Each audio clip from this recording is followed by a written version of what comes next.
Hi, my name is Laura Wells, and I decided to do my project on crowding out.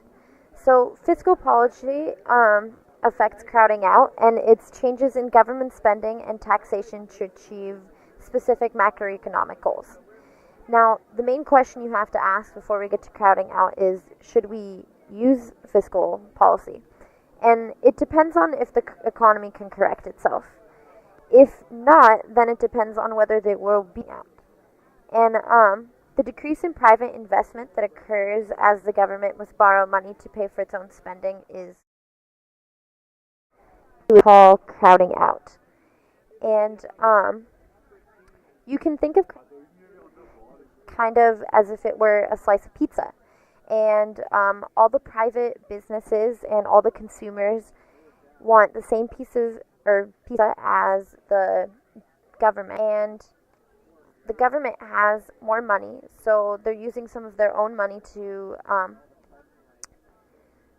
pay for their own spending. So they're borrowing money to pay for their own spending. So they're going to take a huge chunk out of that entire thing of pizza, and all the private investors and everybody else are going to be left with one smaller piece of pizza while the government has everything else.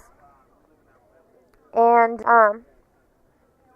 this discourages people who own businesses and regular consumers from buying more.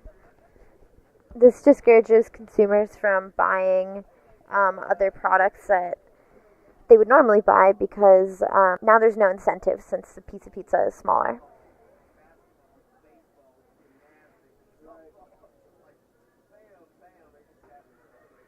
And one example of this would be, for example, the government gets a library for the people. And that would discourage people from going to things like bookstores. So people in business would lose money.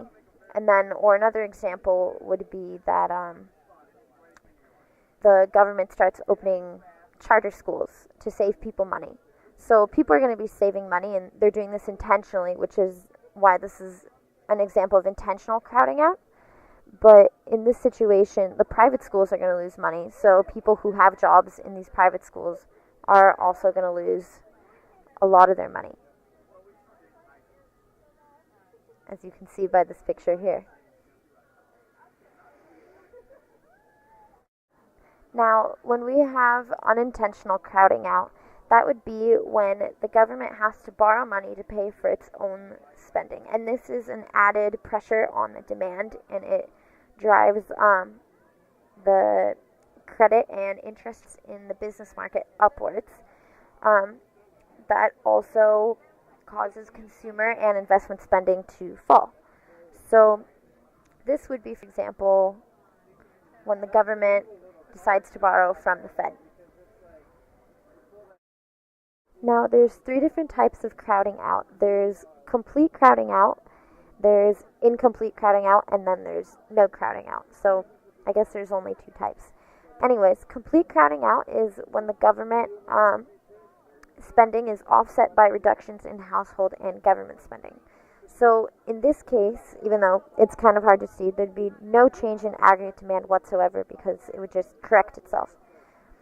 Then second example would be incomplete crowding out, where the government spending is offset by household and business spending. And in this case, we would have an increase in demand initially. Then lastly, we have no crowding out, which would just be a regular expansionary policy where everything works and everything is effective. And that's fiscal policy and crowding out.